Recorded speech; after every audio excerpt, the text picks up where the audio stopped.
Hi, my name is Blu. I'm here on behalf of ThatsStillRape, a non-profit challenging rape myths and their harmful impact on rape survivors. Our campaigns challenge harmful narratives that exist around rape, challenge victim blaming, and support survivors. And we believe that together we can create a society that really supports people who are survivors of rape and sexual assault. Hi Blu, it's a real pleasure to meet you. I'm Siobhan and I work for the Crown Prosecution Service.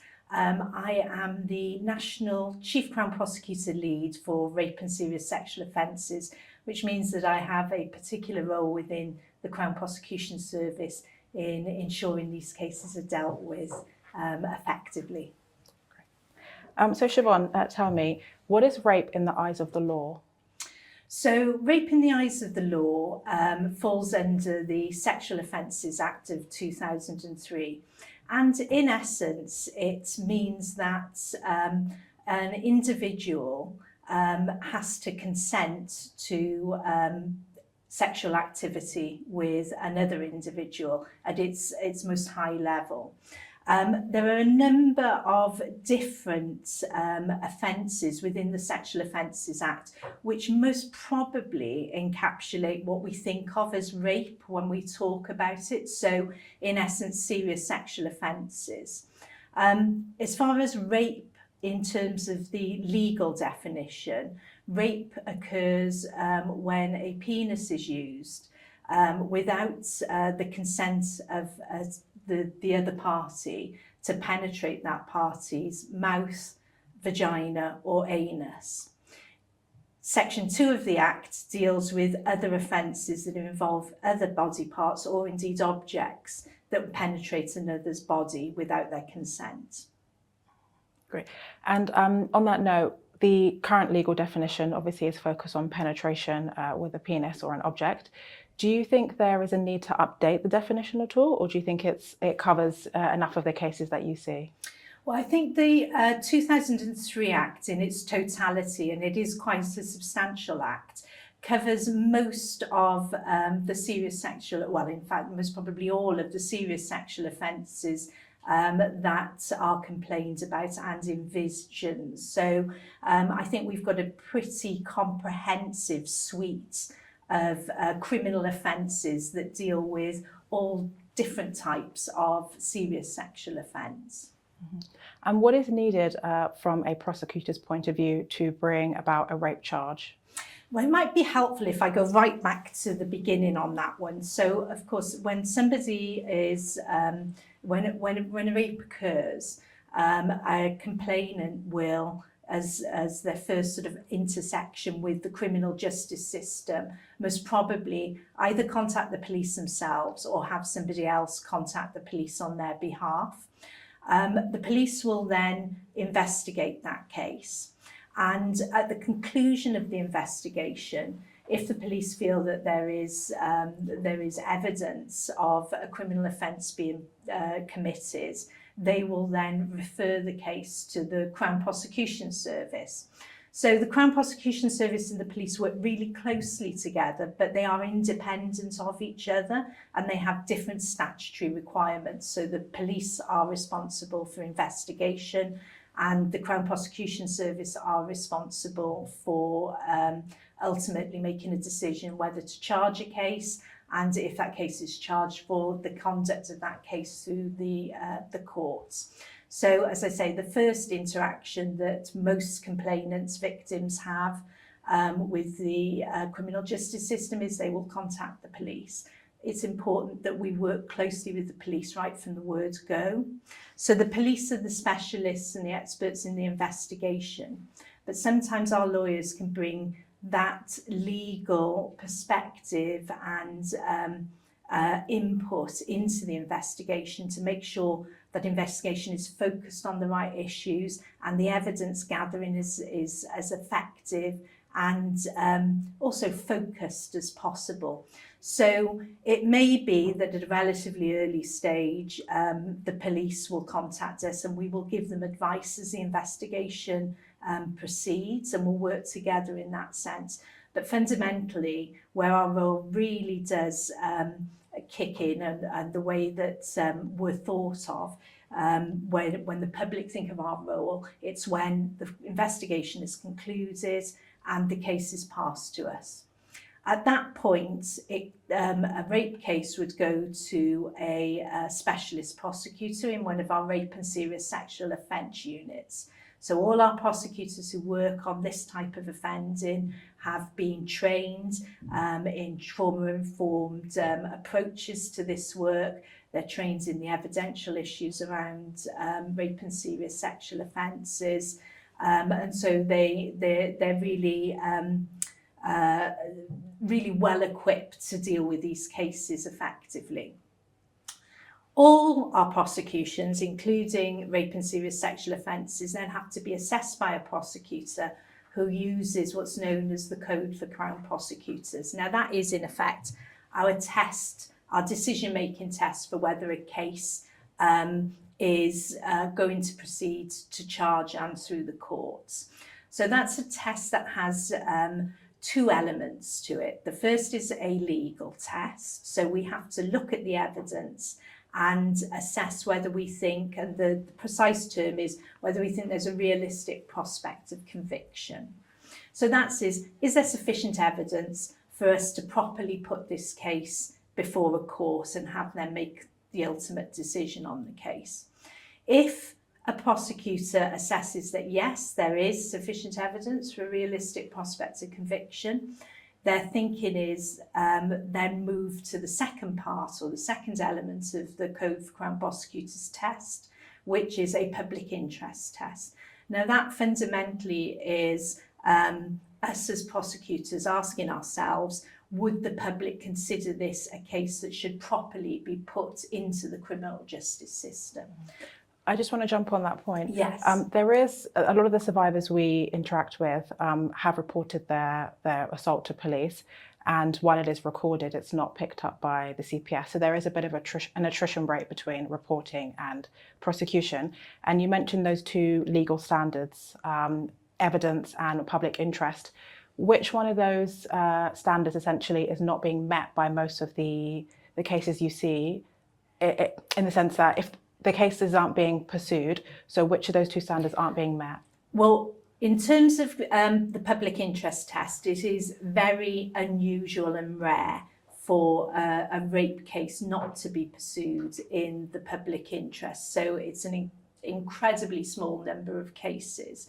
So in terms of attrition, to go back to your earlier question, and that's the, if you like, the space between reported cases and then cases that proceed to prosecution.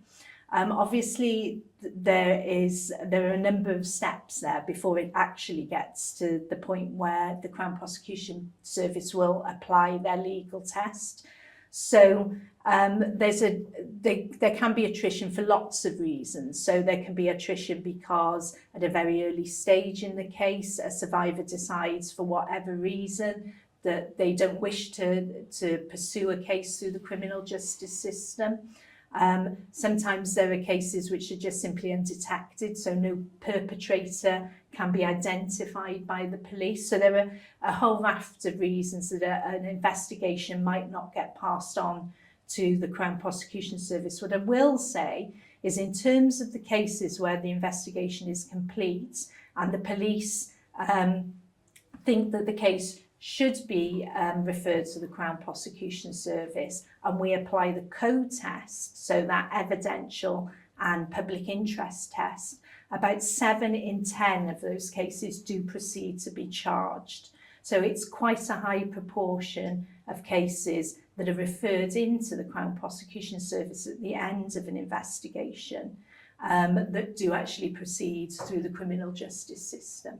And what special measures exist to protect vulnerable survivors, so those who might suffer from mental illness or who have disabilities or who are, maybe children? What special measures do the CPS use? It's a really good question, and special measures have developed hugely over the last decades and a half. The key to special measures is everybody's different, and everybody wants to give their evidence in the way that best suits them. And the purpose of them is to make sure that we have really high quality evidence from our complainants, and that people don't just feel so intimidated by the environment they can't tell their story effectively. So we're very aware at the Crown Prosecution Service of how traumatic the whole process of being involved in the criminal justice system can be for survivors. And also how really alien the whole process of giving evidence in a courtroom can feel to somebody who's asked to do it, let alone about such intimate and traumatic experiences. So there are a whole raft of special measures available to us, and we can apply to the court for some of them, and others are automatically allowed because of the nature of these types of cases. So in terms of the special measures that are very, very frequently used in court when somebody's giving evidence, there is the ability to get for the police to take the complaint of a survivor via a video camera process. So in effect, rather than having to give a written statement, the survivor can go along to a specialist suite. They tend to be outside police stations to try and minimise the stress of that process. And they will be asked about their account of the incident whilst being filmed in a specialist room. And a specialist police officer then takes the survivor through their account so that they can give that first bit of evidence in that way. That's all captured via video, and it can then be played as their initial account in court. Then in terms of cross-examination, we have a process that's known as the Section 28 process, which is available to certain categories of survivors in these cases. And that is a pre-recorded cross-examination. So rather than a complainant having to go to court on the day of the trial and give their evidence from a courtroom, they are booked in at a time when the trial isn't ongoing. The barristers from both the prosecution and the defence are there. The judge is in court with them. They then go through the cross-examination process. That's been quite carefully monitored. The barristers who are dealing with the case for both the prosecution and the defence go before the judge prior to that situation taking place, and they have what they know as a ground rules hearing, and at that point all the questions that are going to be put to a complainant are discussed in court and agreed by the judge. So then when the complainant comes along, they are cross-examined in that process again. It's all videoed. And so once that's done, the complainant doesn't need to actually go to court and give evidence in a physical trial situation. So another way that people can choose to give their evidence is actually attend court, but undertake their cross-examination during the course of the trial, but in a separate room. And there's a video link into the courtroom where the judge and the defendants and counsel are all sitting, but the individual who's giving that evidence is in a separate room, and it's video linked into the courtroom. Or some people prefer to have screens, so they actually attend and they stand in the witness box, but they're screened so they can't be seen by the defendant, but the jury, the judge and the barristers can see them, and they give their evidence that way. There are provisions for public galleries to be cleared under certain circumstances. If the complainant wants to give their evidence live but feels intimidated if there are big groups of people in the public gallery. So there are a whole raft of different special measures. And as I say, fundamentally, it's about picking the right special measure that allows that witness, that complainant, to give the very best evidence that they can. These special measures, you know, we talk about people who are vulnerable, but are they available also to any survivor who wants to request them? Yes, in terms of vulnerability, because of the very nature of rape and serious sexual offences, all rape survivors qualify for these types of offences. Obviously, there's a category of victims who are deemed under the law as being vulnerable, and then there's a separate category under the law who are deemed as intimidated. And rape victims will fall under one or the other of those categories. And, you know, these special measures are there to support survivors who are going through the legal process. What about after a conviction or, you know, even an acquittal? What special measures or measures as a general exist for people who, once they've completed the legal process? Now, in terms of support for post-conviction, obviously that tends to move out of the hands of the Crown Prosecution Service and into the hands of agencies such as probation, who deal with that sort of post-conviction position. But in terms of some of the legal provisions that are available, there are certain what we call ancillary orders that can be made at the point of conviction, or indeed in certain instances at the point of an acquittal. So, for instance, there can be restraining orders made by the courts, either of their own volition, so the court can decide this is a situation where they see it as appropriate for a restraining order, but more frequently on application by the prosecution.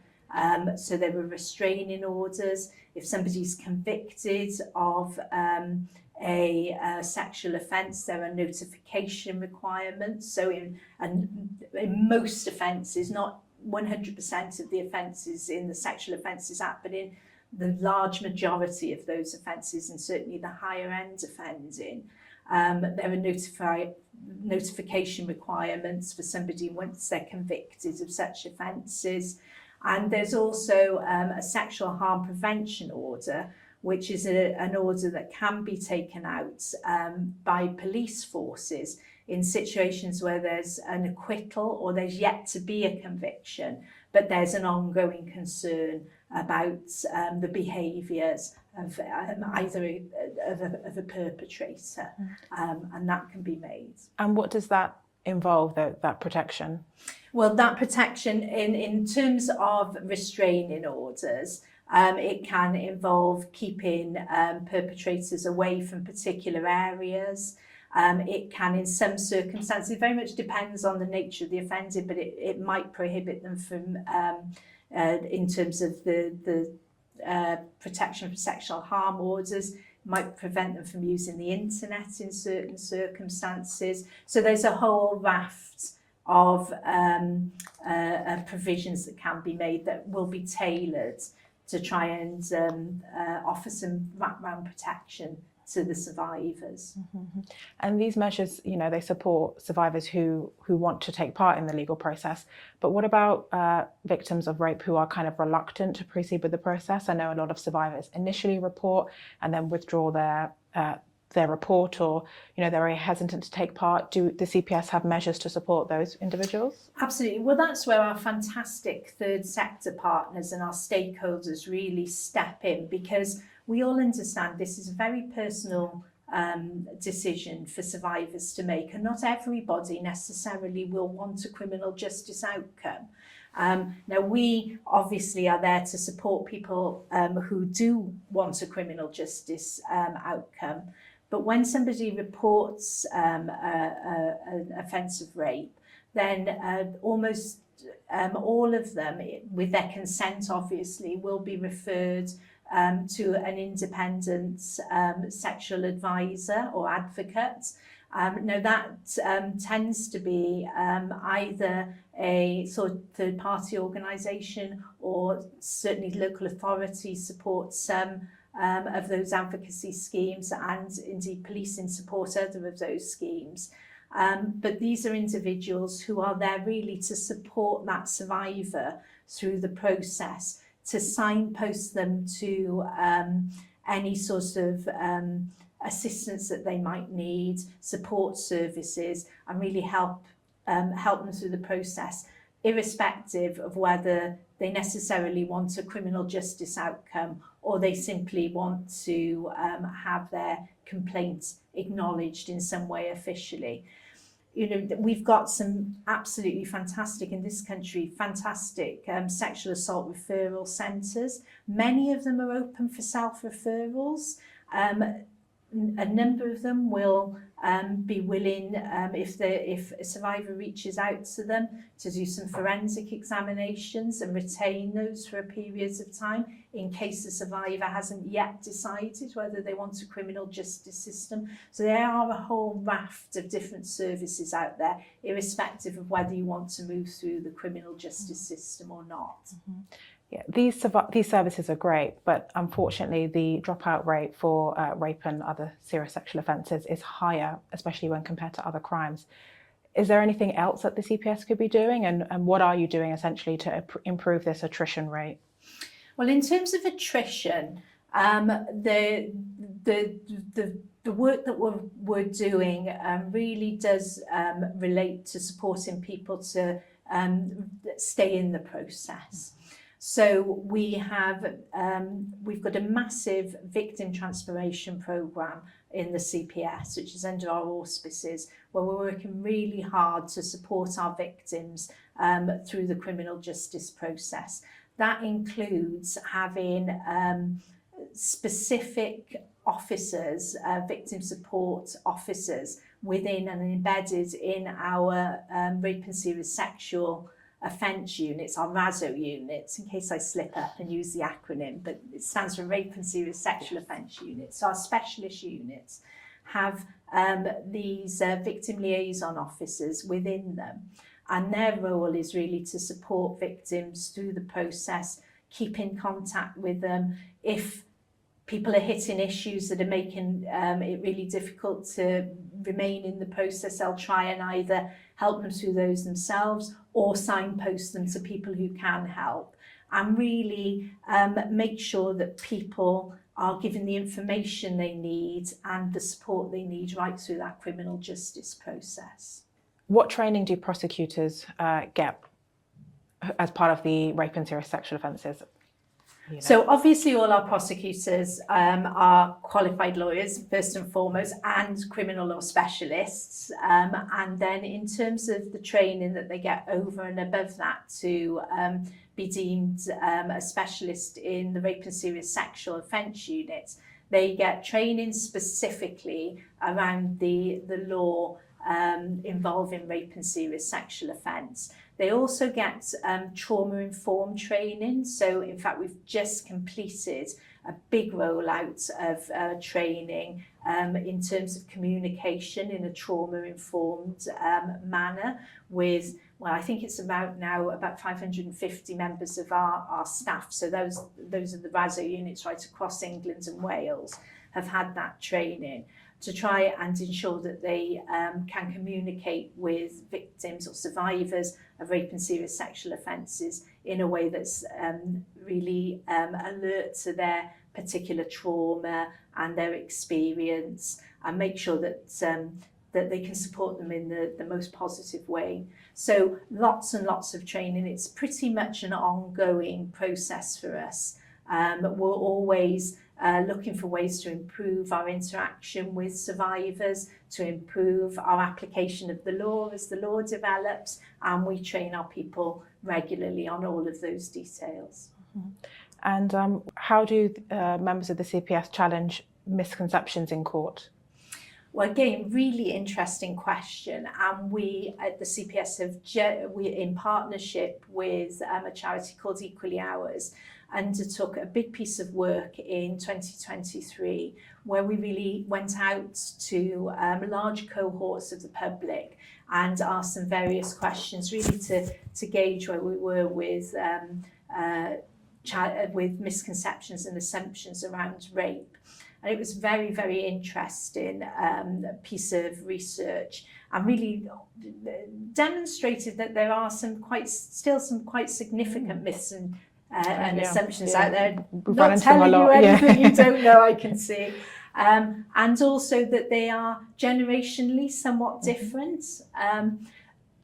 The other piece of work that we did, which I think is going to be incredibly beneficial in terms of the way we approach this this work and this particular issue in our courtroom advocacy, is it talked about how we should reframe some of these myths and stereotypes. So, for instance, rather than saying, oh, well, just because somebody's wearing a particular set of clothing, it doesn't mean that they deserve to be assaulted, we would say, we all have the freedom to choose what we wear, and go about our business as we choose. So there's something about being positive rather than negative in the way we approach misconceptions, so that we don't inadvertently enforce them. So there's something around the narrative that we're beginning to fold into our training and our advocacy work. And then fundamentally, it's about challenging these preconceptions and assumptions head on. So from the minute we get our case, all our rape specialists are trained in what's known as a suspect-centric approach. So their focus when they assess the evidence is on the suspect's behaviour and the suspect's motivations. And it's not about making judgments or decisions around the complainant's behaviour or the complainant's motivations. So you very much focus evidentially on that suspect piece. We've got to be alert to the fact that there are these assumptions and misconceptions, however. So it's about training our lawyers and ensuring that our lawyers tackle those head on. Because if you tackle them right at the beginning with those recalibrations of that thinking, then we can pretty much negate most of them, almost from the time of opening a case. So there is something about acknowledging them, but then reframing them in that more positive way to really make people think about it, instead of it being just simply, don't think about this because that's wrong. It's about saying, well, think about it from this perspective, and putting a really positive approach to people's behaviours. And that's a really effective way of sort of tackling some of those assumptions and misconceptions.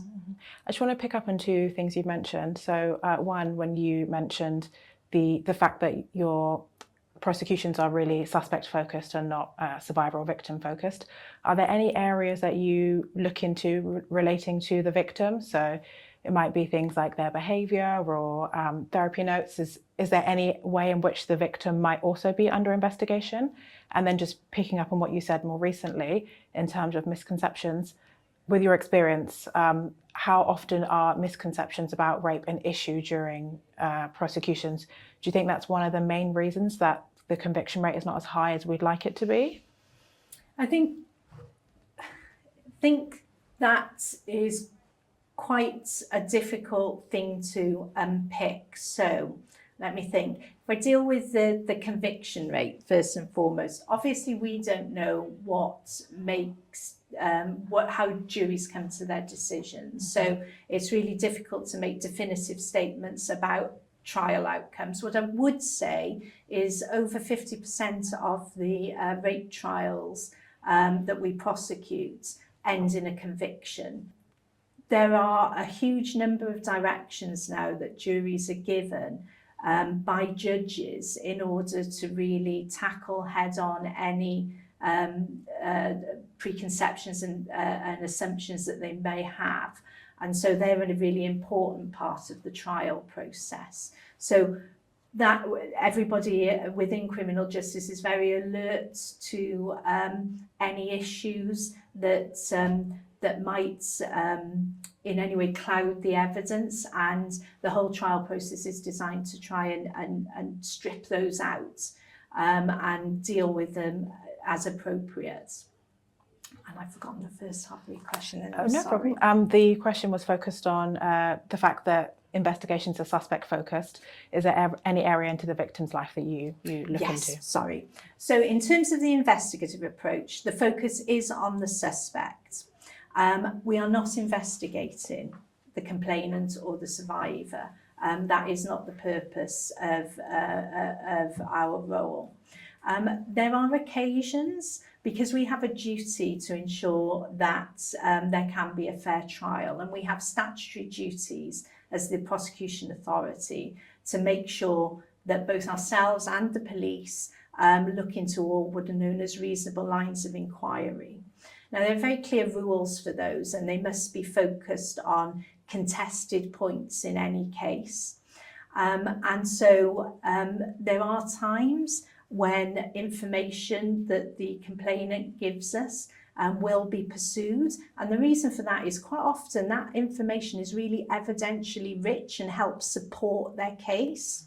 There are occasions where there is other information that might be subject to the legal framework around disclosure, but the limits and the parameters in which we can intrude into a survivor's life and personal situation are very clearly set out by law, and we really do ensure when we approach these cases, and our prosecutors are highly alert to this, that we have to focus the parameters of any investigation to those reasonable lines of inquiry, and we only intrude as much as we have to ensure that there can be a fair trial and we've met our obligations. But that's not about investigating people. So I think that's a really clear distinction. I know for some survivors it can feel that way, but that's not the purpose of some of the questions they might be asked or some of the information that we need to look at. It's simply ensuring that that fair trial process can take place. So disclosure and unused material, which is the material that might come into the possession of the prosecution, but might not necessarily be evidentially needed in a trial. There's a whole raft of material that can fall into that category.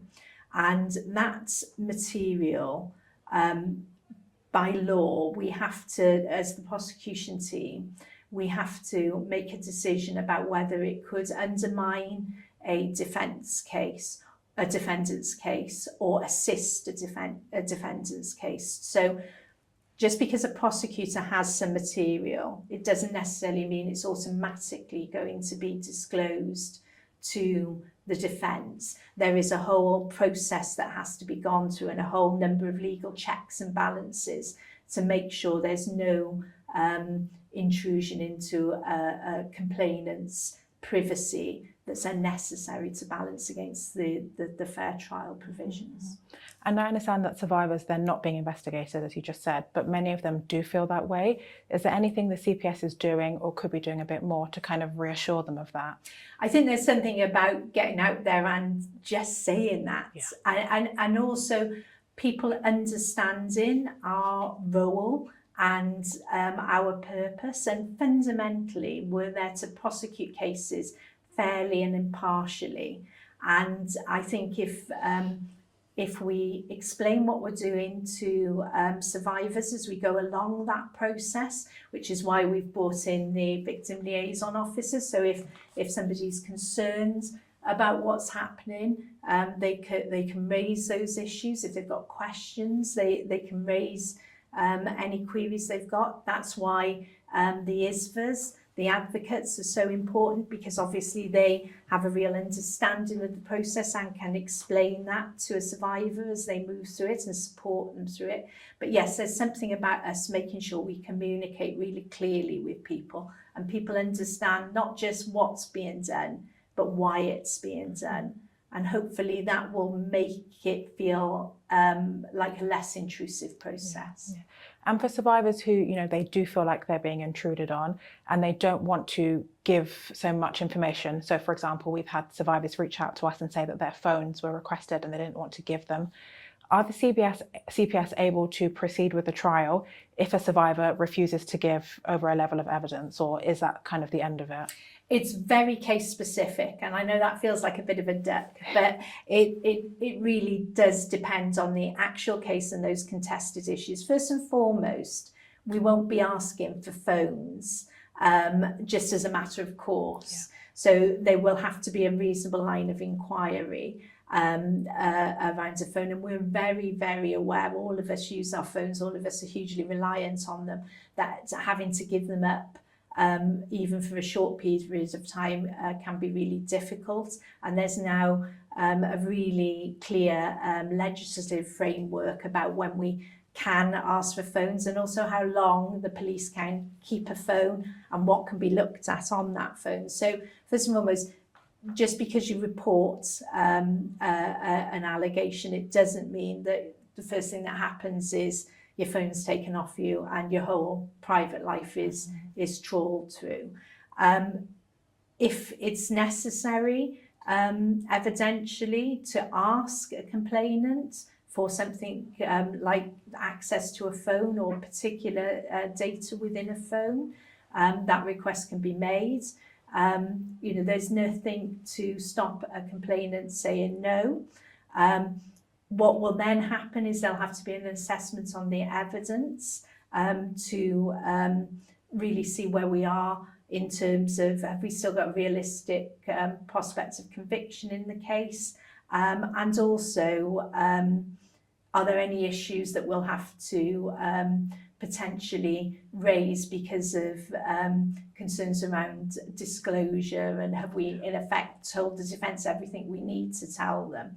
But the reality is we do prosecute cases where individuals have refused to provide their phone, and more to the point, there is really clear case law and authority from the Court of Appeal which supports us in not asking for phones unless there is something really specific that's needed. So there's law, the legislation says we shouldn't be asking for phones without following a really, really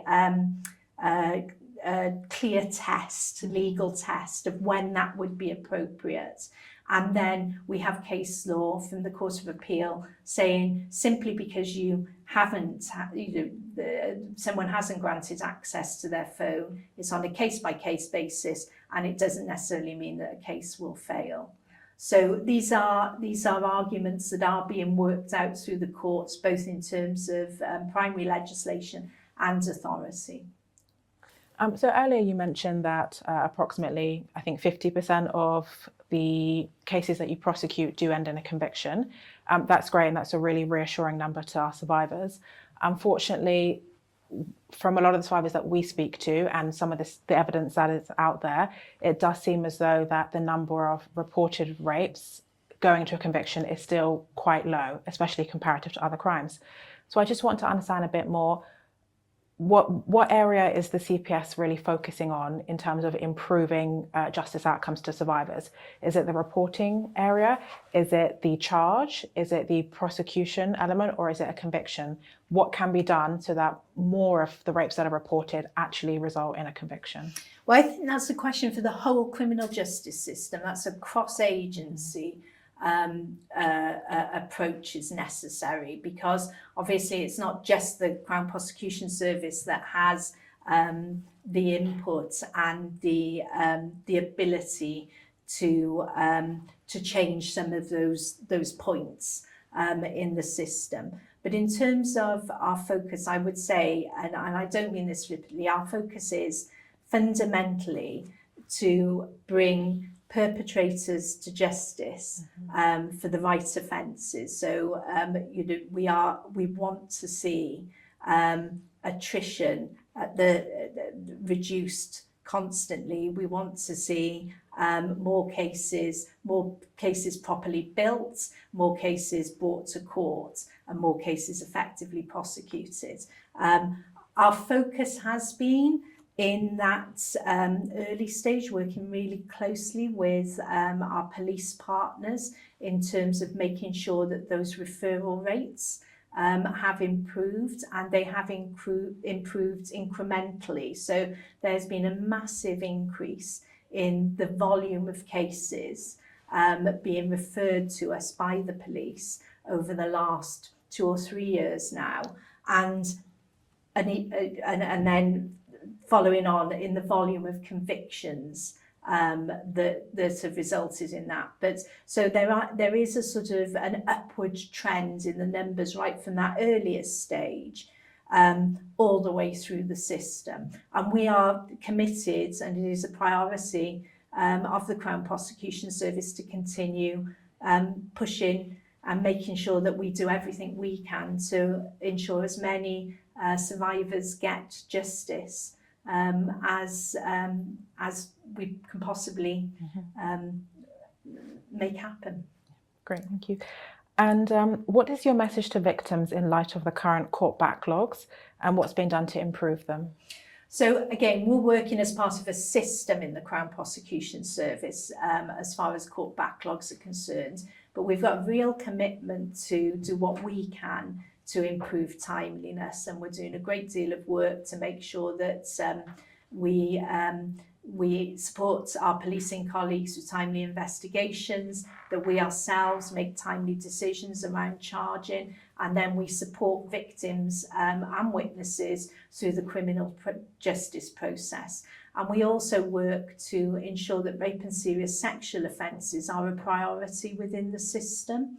They are, I can confidently say, one of the highest priorities that the criminal justice system has, and there is a real focus on ensuring that we narrow the time that it's taking for survivors to see justice. I think all parts of the criminal justice service are acutely aware of the fact that it's important these cases are dealt with as an absolute priority. And I know a lot's being done to speed the time that it takes for cases to actually get to court, but is there anything the CPS is doing to reduce the amount of time that the trial takes, or is that something that you sort of, however long it takes is however long it takes, you don't really interfere with? I think it's a case of us working with our colleagues right across the criminal justice system. We all have our part to play, and if we can all work to support victims. So for CPS, we have the opportunity to really, along with policing, to support victims through the process, to explain it to them so that they've got an understanding of the way things work through. And then we can work with our other partners within criminal justice to try and make sure that these cases are a priority, that we know where they are in the system, and that we're always really alert to them being dealt with as quickly as they possibly can. So it's very much in terms of timeliness, that has to be a system-wide approach. We are working to make sure there's capacity in the system in terms of the number of rape and serious sexual offence specialists we've got within the organisation. We're working very closely with the bar to make sure that we have sufficient numbers of specialists within the barrister cohort to prosecute the cases. And as I say, I think there's something about us working collectively to try and drive these cases forward as expeditiously as we can. And how do you prioritise which cases go to trial first? Is it a case of they're done in a reporting order, so the first cases to be reported are the first to arrive at trial, or are cases that have more substantial evidence looked at first? What's the prioritisation? Well, in terms of what goes to court, that's very much in the hands of the court and fundamentally the judiciary. So it is for the judges, because they are the overseers and the keepers of the fair trial system. So it's fundamentally for the judiciary to decide which cases go to court when. In terms of the way we look at our cases, we have and make our decisions on them. We have certain timescales and agreements with policing around how quickly we'll deal with cases, how quickly we advise on them. But again, and I know this is a real lawyer's answer, but sometimes it's a case-by-case basis. Some investigations are incredibly complex and can take a very long time to get to a point where we're in a position where we can prosecute. Some of them can be dealt with in a far more timely manner, but it's about making sure that there's no drift or delay within the system. But then if things need time, that they get that time, because that's obviously the only way that survivors get that justice at the end of the day. So it's always a balance. Okay. And speaking of timescales, how do you manage cases that are, you know, years old? It's not unusual for survivors of rape to not report for years, sometimes even decades, due to the nature of the crime. Are those still looked at equally? Are they still prosecuted by the CPS? Absolutely. I would say, and this is one of the quite prevalent misconceptions around rape, that people report immediately. Yeah. And the reality is the majority of our caseloads, people haven't reported immediately. That's not how survivors react in the aftermath of offences. And again, it depends on the circumstances. It can take many decades for somebody to find their voice and decide that they want a criminal justice outcome and come forward. And they're absolutely treated in exactly the same way. So I think the oldest case I ever prosecuted personally involved offences that had started in 1956. I think the first one was. It just stuck in my mind. And there was a whole suite of offending, but the first complaint related to an incident that was when I prosecuted it, getting on for some 50 years old. So it's not unusual, and those delays can be many decades, or it can be 72 hours. It really does depend, but they're all given the same priority, and they're all treated with the same respect. And for these cases, there's less likely to be physical or DNA evidence. What kind of measures does the CPS have to collect evidence or build a case for rape that has occurred years ago? Well, obviously, policing are the experts in the investigation, but certainly when you're dealing with a case that involves incidents from many years ago, there's a sort of different dynamic to the way you build the case. So quite often you might be looking at supporting your complainant by trying to demonstrate, for instance, you often get details around things like dates, and a complainant might not be quite certain when a particular incident happened. So sometimes you can go back because they'll say, oh, that was when X was on the TV, and we can actually go back and find out when that programme was shown and start to narrow down dates. Or they might say, well, I think I was in Mrs. So-and-so's class in school, so we can go and find out when that person was taught by Mrs. So-and-so to find out dates. So you sort of approach it from that position of just trying to support the account of the complainants with any of the evidence that's still available. But the reality is that the best bit of evidence that we've got in any case, irrespective of the type of case, is the word of the complainants.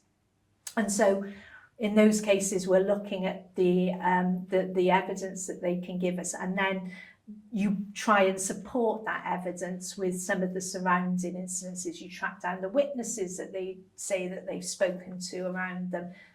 Maybe you'll look at the house. I know one case where an adult had a really vivid recollection of an assault that happened when they were a very small child, and they could describe the wallpaper in the house in real detail, and that was the one memory, or the one part of the memory, that had really stuck in their mind, because obviously in the middle of an assault, you're not necessarily, the focus is not on your surrounding details. But the investigative team actually went back to the house where the assault was alleged to have occurred and managed to take off the wallpaper and found the wallpaper. Wow. So there are all sorts of ways an investigation can build a case, even when you're talking about many years later. Okay, that's great to hear. And if a charging decision isn't brought at the end of a case, do victims have the right to request a second opinion? Yes, they do.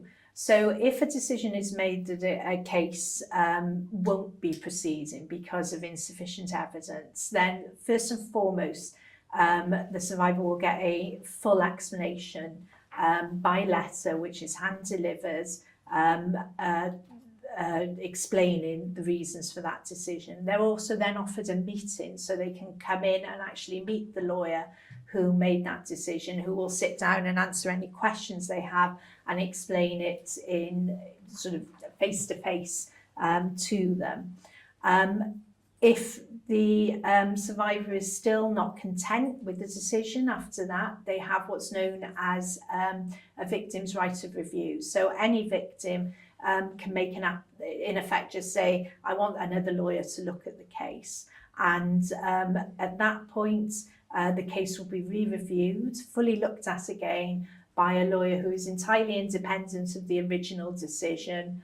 And they will again assess the case, decide if they agree with that decision. If they don't agree with that decision, they will say so and explain why not. If they do agree with that decision, they will say so and they will explain why not. So there is in effect that process. There's also a process where, for instance, if our policing colleagues feel that the decision isn't correct, they can also make an appeal through our management process. So obviously we deal with that slightly differently because it's our professional colleagues rather than a survivor, but there's also an appeal process for policing. If they say, well, you know, we're the investigators and we're not sure we agree with this.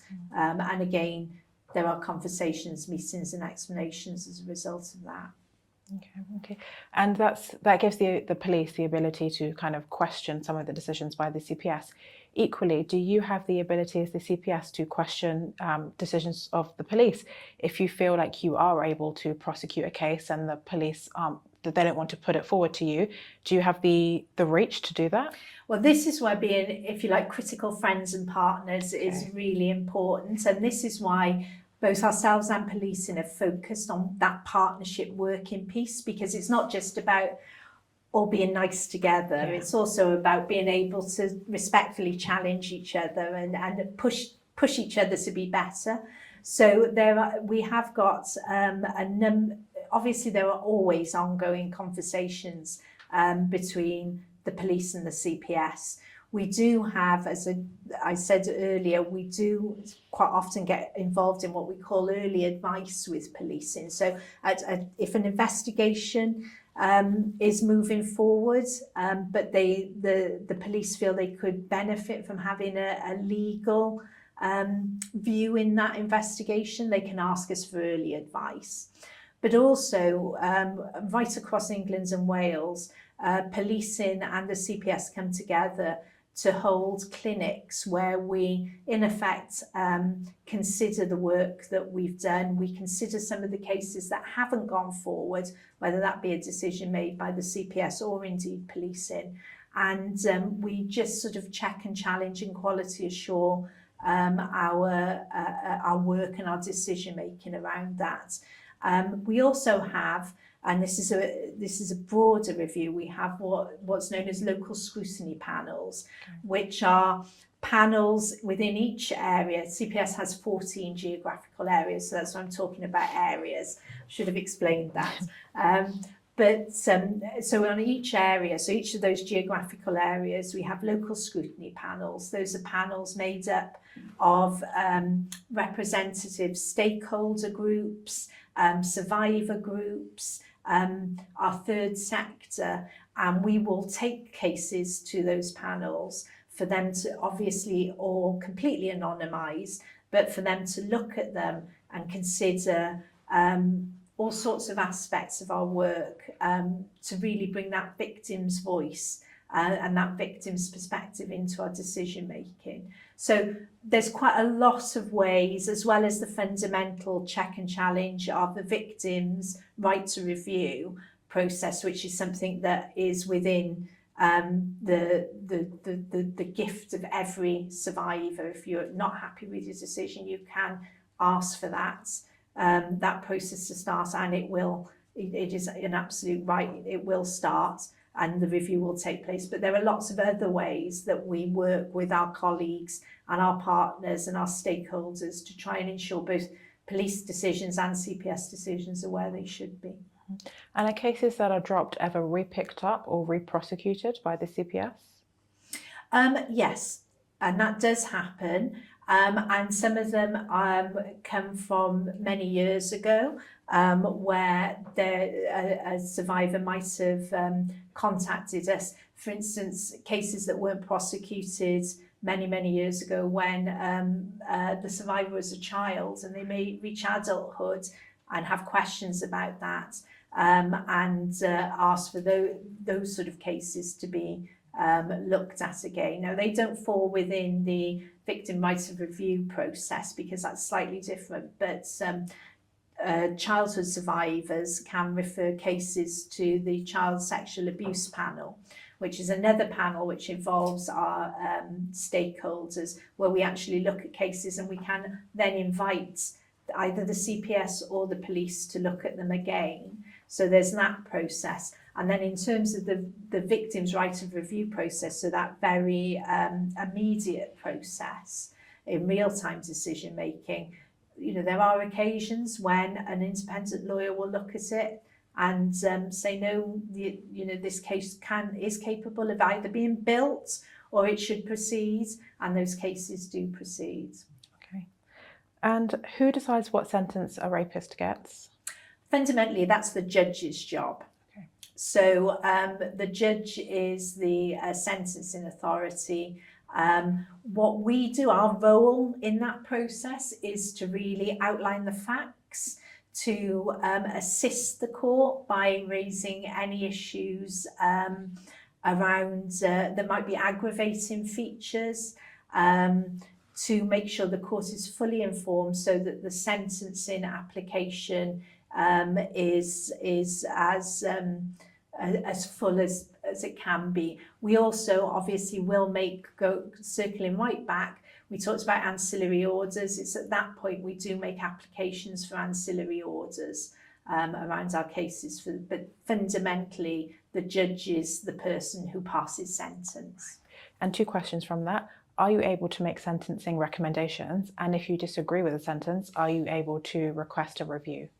Really good question. We can't say to the judge, we think that this case deserves 10 years, for instance. We can't do that. That's not our role. That's outside our remit. What we can do is all cases that come before the court for sentence are subject to sentencing guidelines, and those guidelines break down to culpabilities and behaviours. So what we can do is make representations based on the evidence as the evidence has been found in a trial, to say, well, we would say that this case fits into category, it's, category 1, category 2, because of these issues.